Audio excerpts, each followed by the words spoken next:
Flash flood warning.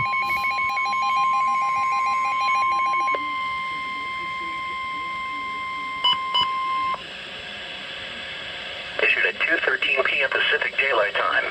The National Weather Service in Spokane has issued a flash flood warning for central Okanagan County in northeastern Washington until 5:15 p.m. Pacific Daylight Time.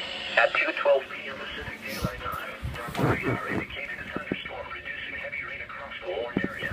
Up to 1 inch of rain has already fallen. Flash flooding is expected to begin shortly.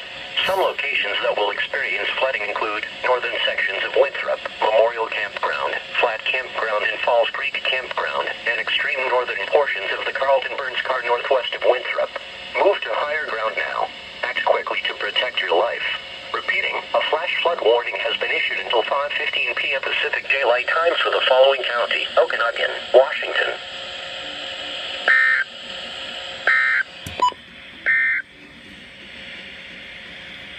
This is the